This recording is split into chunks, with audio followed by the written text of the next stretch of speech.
Hi everyone, I'm Gladys Cologne. And I'm Laura Hartman. And you're watching Brand New Day on Be Well TV. Catch us here every Thursday for a brand new episode. Today we are talking about meeting planners. Yay! Yay! To be more specific, the topic today is 5 ways that meeting planners can connect with event managers at hotels. Yeah. What a super important topic. Yeah. And we thought that it's so relevant right now that it would just be the two of us on our new cozy little chairs here talking. Don't you love this setup? I'm do obsessed. too. I was just thinking we're missing our little wine glasses. Next time, we'll have to tell the executive producers. No. I know. Can you hear us? But yeah, I'd love this little intimate setting. Yeah. But so you're about to publish an article, or we just published an article. Just published, yes. So I have a monthly blog, which monthly by monthly with corporate event news. So it's an awesome platform, super informative resource for meeting planners, specifically are the target audience for corporate event news. And it's powered by TSNN, so Trade Show News Network. So really a great platform for industry professionals in the event and meeting space to subscribe to and check in on. And my series is called An Industry Redefined. So every month or every other month, I always like to write something from the hotel perspective because that's what my career path has been. And I've never been on the meeting planner side for a little bit here and there for certain projects, but never formally. So I always try and write about what it's like to be in event management and working with the operators, what the day-to-day is, and what type of advice we can offer from that operation side to our planners. So they have a little bit of a dose of insight to what their partners are at these big convention venues really are every day, so that they're set up for success. Because, if you think about it, a hotel event manager, hotel event management team cannot partner effectively with a meeting planner if you don't know how to speak one another's language and you don't have the right synergy, or you're not aware of what one another is up against. And I have found that over the years, you tend to see sometimes there can be some conflict in that relationship with more of a junior planner or a junior hotel event manager, because not understanding what the day-to-day ebbs and flows are on either side just can cause some friction, and we've seen it too much where now they're here on property. It could have been easy conversations that were avoided. If you just had the conversation. If you just had the conversation. If you just anticipated those needs. So your platform is more, your articles, you want to build that relationship with meeting planners and kind of debunk some of those taboo things or topics that event managers, hotel event managers, or meeting planners maybe dance around, but we're here to bridge that gap. And now as meetings come back, we want to give advice to people that we're working with so that you can have a seamless or a better working relationship and planning process, right? Definitely. And some of the previous articles that I've published for Corporate Event News were turning to some of those other operational partners, like a banquet director, an executive chef, kind of turning to them and finding out from their perspective, number one, with COVID in mind, how have they been preparing their teams or departments to be set up for success, pull out of this, prepare their teams for the future, as well as just that day-to-day insight on what they're doing to be innovative. But now, since I'm back working in a property and in the true event management aspect, I am finding I've now got my own kind of, insight or things that I'm slowly seeing or feeling every day, that it's either a reminder of what I was up against prior, but also with the new dynamic of what the industry life is right now. We have to do things a little differently than we did before, and I don't know if that's necessarily going to change. So definitely have to do things differently. So let's jump right in. Again, these are 5 ways meeting planners can partner with their event managers. Very clever title there, Laura. So the first one that you wrote down was be prompt on deadlines. I love this one. This is So important. So, and to kind of just circle back to the title, one of the reasons that inspired me to write this particular article was at my property, I'm sure at every other hotel, we're having those limbo conversations now internally of what do we do with the playbooks that are seemingly not relevant as much as they were? Are we wearing masks? Are we not wearing masks? Are we attending buffets? Are we not? Do we have acrylic up? There's so many things that we have these gray areas now. Right. I know at one point my leadership team and we were scrubbing the website and making sure, are we being compliant with the brand standards for cleanliness and all the protocols? But at the same time, not all of our clients want that or are at a point that they need the mask wearing, the buffet test. So it's kind of like, how do we now all work together and customize the experience? And so in my mind, I have to kind of create little taglines for how I'm going to have these conversations. So in my mind, it's event day your way. And I love that's that. the conversation that I have now with my clients. And as I build a team, my team will have that conversation. But we're kind of saying that internally at my property it's event day your way.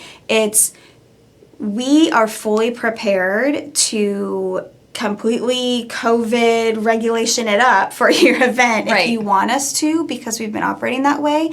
But we'll customize what that experience is, because it really comes down to several factors. What the meeting planner's comfort level is, what the culture of the organization is from their leadership, what their attendee demographics are.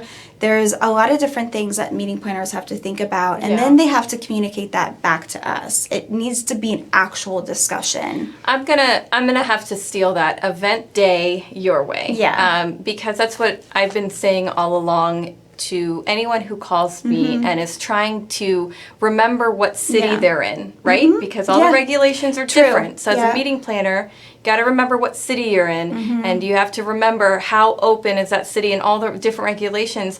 And I feel so good, kind of interrupting and saying, listen, I'm going to make this really easy for you. Florida's open. Yeah. We're going to take your lead. Right. And you can't, I'm sure you imagine, but our listeners, our audience can't even begin to imagine how many meeting planners will kind of just sigh on the phone and relief. Yeah. And say, I'm so glad you said that. Because they want to plan the meeting the way that they want to with kind of their regulations. And we're open. We want to follow what the local mandates are. Yep. And we are, but pretty much in the next 4 weeks, everything's going to be fully open, 100% occupancy. Right, exactly. But it's nice. It feels good for me to hear them have that sigh of relief once they learn, okay, we're going to manage the meeting the way they want to. Or, the way they want to. I know. We should really trademark this event day your way thing. But let's do it. You have to give, some of these conversations just require a brand identity. I feel like we just continuously go back to that term, whether it's about yourself and your personal brand, whether it's about the venue that you work at or the event experience that you want to have in general. Event day your way. You've got to have some way to identify what this discussion is going to be and how we all partner and move forward. And really, when you say, tell me what event day your way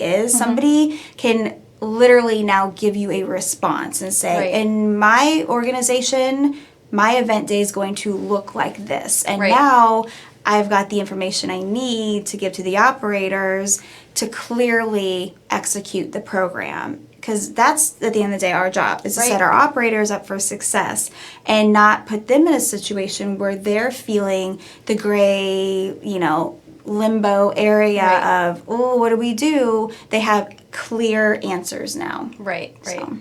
Well, okay, so I think that we answered one of your top 5, because one of the things that you wrote down was to challenge us to be creative. Sure. Yeah. Customize your experience. So I think the foundation of that is going back to the meeting planner and telling them where your comfort levels are, because wherever you're at, where the hotel is at, and we're going to adjust. Yeah. But I think the deeper conversation of that part of asking our meeting planners to to ask us to customize your experiences, don't be afraid to do so, because we want to be challenged. Yeah. And we're not afraid. We're up for the challenge. Yeah. We're at a point where we don't want to just go off of whatever it says that our menus or whatever the COVID set up for the room is. Don't be afraid to challenge us and ask us to customize something for you. And I think it's really important because as much as, and this kind of goes into another one of the points, as much as we are so tired of saying, well, we're understaffed or there's only one of us, every time you as a meeting planner challenge us to say, I want you to think outside the box, we are now forced to deliver on that. So we're forced to now go back to our chef, go back to our banquet team and say, guess what? We have to create this custom experience. We have to be creative. And that's the exciting part of what we do. We don't want to be in this, complacent state that things have been kind of running on. We want that push. We want that reason to be innovative and move forward. I know I'm, chomping at the bit to work with my culinary team on new menus and all these things. And right now some of those special projects are kind of put on the wayside because I'm one person that is doing all of the groups right now. But at the same time, every single time one of my clients says, I want to do this or that or whatever, there's like, oh, geez, I'm one person and he's one person, but we have to go do it, and now we've grown and we're moving forward. I was just going to say that, Lori. You read my mind. I was just going to say that's a sign of moving in the right direction. Right, exactly. So, moving in the right direction. You did hit on number 5. See, I had to write them down, but you wrote it, so you know this. Trust. Number 5 is great, and we're jumping all around. But trust that we truly do want to stop blaming COVID. Yeah.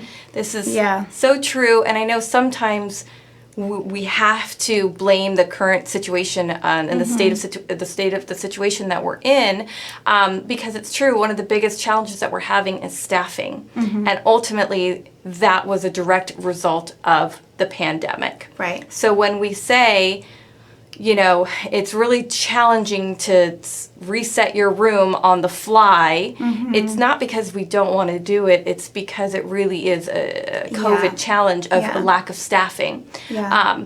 But trust that we don't want to say that anymore. Trust that we're working as hard as we can behind the scenes to be able to stop blaming things on the current situation. Yeah, and, think about it this way. Of the individuals that are back working in hospitality, they made a conscious choice to do so. And there are a lot of individuals that decided, you know what? I had a year out of the industry. Maybe it's time to try something new. Maybe it was really wearing on me. Maybe I don't want to do this forever. So they've chosen a different path. Or maybe you have people that aren't quite ready to come out of furlough or are still going to ride out getting the unemployment checks till the fall. So, but the people that are back had made that conscious decision to go back, to either say, okay, I'm going to not take my unemployment check. I'm going to go back in and work as a server or as a setup supervisor or whatever the job is, but we're all doing it because we love it. So trust us when we say we're also the ones that it pains so much every time we have to feel that excuse coming out. Right. Because we don't want to live that way, but it's also the reality. So I know my team, and I'm sure your team does every day too, every time those little examples come up, it's carefully using your language to make sure that it doesn't sound like an excuse, that it's okay, we're happy to do it, we're going to do it. This is how it's going to be accomplished without it sounding, well, because of COVID, it's just, sorry, it's going to take longer. It's the way the message is delivered, I think. But trust us, we cannot wait to be back to, heavier staffing levels. Right.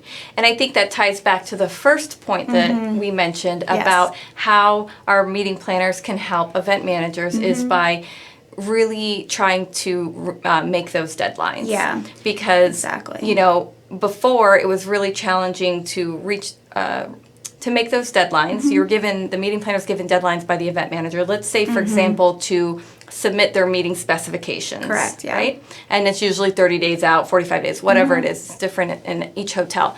And there would be a lot of leniency there, knowing that the event manager would work triple overtime overnight at home to get the job done, no matter what it takes. But here's the biggest difference now. Where before we had the staff and the product, the food on hand, before we had these things that we knew that we could pop up, our favorite term in event world, right? We could pop up events on the fly. Well, now it's not as easily done. And so by hitting those deadlines, we can ensure more of a flawless event and make sure we have plenty of staff to be there. Would you agree with that? Yes, absolutely. And that, I think, is just, on the meeting planner side, it's ask us the questions. Ask your event manager the question, what's your current status? Because we don't want to come to you and say, by the way, I'm the only person, and it doesn't feel good to say that. Does it change the fact that I'm the one person? No. But think about kind of both sides of it for us too. Is it just you, or do you have a team, or how are you going to be able to reach these deadlines? Asking us, what's your current staffing levels? Has it been taking longer to do X, Y, and Z? Do you have a reservations team, or is it the director of revenue management that's running my rooming list? Because if that's the case, it might take a little longer. So just really educating yourself on what the current operation is looking like, how they're operating, so that can then put a little bit more ownership on yourself and your team of, what? They want to get what we need back, but we've got to be prompt on getting the specs, being very clear what our expectations are. Back to the event day you're away, we want it to be this way. We just want decisive answers so we can turn your BEOs around, your resident, all of that we can turn out a lot quicker when we have the decisiveness from our clients. Right. And going back to your earlier point, Laura, is that remembering the people that you're working with at the hotel chose to be there. So it's nice to remember that human aspect of working with a human being. We're not robots, and before it may have been very mechanical, kind of autopilot, right? Yeah. We use the term turn and burn a lot in event industry because you could spend 6 months working on a program. It's done in 3 days. Yeah. The next day you're moving on to the next one very quickly. Yeah. But the people that are working there now all chose to be there. So remember let's bring a little humanitarianism to events. Definitely the year of humanitarianism and collaboration and just having mercy for one another. And the last group that I have, all of the groups that I've had in the past, 8 weeks that I've been back, I've had quite a few groups that I've personally been detailing, and it's been very short term because they were waiting around for somebody to work with. And, I've had really lovely clients that have been so respectful of that, patient with that. And some of them are coming back in future years. And the last group that I had, we did a little bit of a debrief over email after and said, here's a few points that we know this X, Y, and Z happens because of the current situation. So we understand that. And we also know that next year there are things that we'll just circle back on, make sure that they're not problems again. And it's such a respectful conversation to have. And at the end of the day, what we do is about building relationships. And if you have a successful program with the team that is at skeleton staffing levels, and you see those banquet servers and restaurant staff and housekeepers and front desk agents working so hard for you, imagine what they could do for your next program when they've got even heavier staffing. Just imagine what the capabilities are and believe in them in that way. What are some of the other deadlines that are important to be cognizant of? So obviously rooming list, it's VIP information. That is one that, it's always important, but it's so important, but then it comes right, especially late. those VIPs. Those seem to historically be some of those last pieces of the puzzle that we get on the hotel side. Yet on site, they tend to be the most important, sensitive, hot button items that occur right off the bat upon arrival experience, because typically the VIPs are arriving earlier than the group. So we've got to understand what the expectations are, because when we are not cleaning guest rooms every single day, when we don't have in-room dining teams to send amenities to, when, and then these VIPs, usually there are custom preferences. We need to understand what those are so we can pre-block rooms, we can inspect rooms, we can make sure the amenity's perfect, and we have somebody physically staffed to deliver it when they arrive. Right. All those little nuances are so important to get in on time so that the president of your company doesn't show up and feel like we let them down. Yeah, no, I agree with you. And then one of the other big ones, and I mentioned it earlier, is the supply chain, right? Yes. Yeah. Getting our product in. Yeah. So liquor, beer, food, all of it has to be ordered in a timely manner, and that all goes back to when the event manager is able to process the BEOs, right? Exactly. So it all goes back to having those specs on time so that we can ensure the CEO's favorite liquor is on the bar. Right. Or the beautiful custom menu that you came up with, all the food makes it to the hotel on time. It's not about when the hotel places the order, because it's placed as soon as that BEO goes out. Yeah. But if the BEO isn't out on time, right. So I think that just remembering those delivery trucks aren't coming every day anymore. Right. And it's out of the hotel's control. Right. And that is such an important piece to really educate yourself on, because it's one of those things that we don't want to talk about it, because again, it sounds like an excuse. Right. But it is something to, really read up on and do some research online and understand that this is a true problem that all hotels, restaurants are having. Right. Getting some of the everyday, just typical product that you would never in a million years think would be a problem to source and procure is 100% an issue.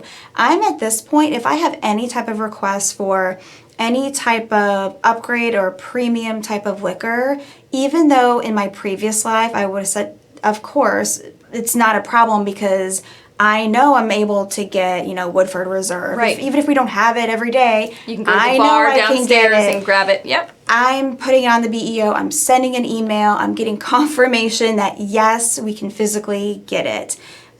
Because it's not the case with some of the, even certain beers, domestic beers even, we're having trouble getting. Yeah. And that really boils down to these distributors not being able to physically get the product, because if they don't have the drivers, they can't transport the product. If it's imported product, they can't get over the borders. So just a lot more of those nuances and details that we're having those conversations behind the scenes and just need to be aware of. Yeah. We knocked out a lot of these, and I think one of the only topics that we miss is don't forget about your virtual attendees. Yes, that was so cute. Yeah, because if you're Zooming and doing a virtual component of your conference, we want to be a part of that. And I definitely know if you're hosting a live event and 90% of the attendees are in person, and then you have a handful that are at home. Right. Don't forget about those Don't guys. forget about them, and how do you make them feel like they're a part of the experience? And ask your event manager what kind of opportunities are there to engage them and make them feel like they're part of the experience. And that's where there's been so many cool companies that have been developed. Yeah. One of our innovators, Breakaway Meetings, are a perfect example of somebody who realized that there is a niche for this. I want to come up with a way at my property, whether it's through my DMC or working with a company like Breakaway, that we can literally mimic what that break experience is and ship it to their home. these are things that can be done. Let's just talk about it and figure it out. It's a matter of packaging up boxes and getting a list of addresses, and we all have business centers on property. Slap those labels on and ship them off to somebody's door. So when the 90% of the attendees are enjoying their, their custom Florida break, Florida break, they can be able to do that at home too. Yeah. So, don't forget about them. Or Gin and Tonic, we always talk about Gin and Tonic. Use her content to be a virtual bartender. Or Herb Your Enthusiasm is one of our other innovators, and she's out of New York, but she does virtual cool charcuterie board classes. Or we can come up with really cool ways to engage your attendees with the food and beverage experience, or maybe it's an interactive activity or wellness break that you want to give them a 30-minute little wellness activity, and they can do it on their screen. They can watch it at home on the screen. So don't get so pigeonholed into the virtual experience has to be about the actual program content. It could be about some of the other fun stuff too. Right, and your hotel event manager can help you get there. Yeah, exactly. That goes back to challenging us, and you know, most of us are up for the challenge. Most of us were tired and over it from being home for the past year, and we just want to get back to it. We want to do new stuff, we don't want to go back to the same old thing we did before, and we don't want to also just be at complacent levels of, okay, we're just trying to get by. We're in this business because we love the creative aspect, and we want to, that's what fuels our souls as event managers and hospitality professionals. Yep. Well, awesome article, Laura, and maybe we should remind the viewers where they can find it. Yeah, so if you check out Corporate Event News, and it's in the blog section, just search for my name, or we also always publish any of the articles that we write for, whether it's City Lifestyle or Corporate Event News or South Orlando Lifestyle. We always publish those on hfredefine.com as well. So check it out. Yeah. Thank you so much for watching, and we hope to see you next week. Thank you. Have a brand new day.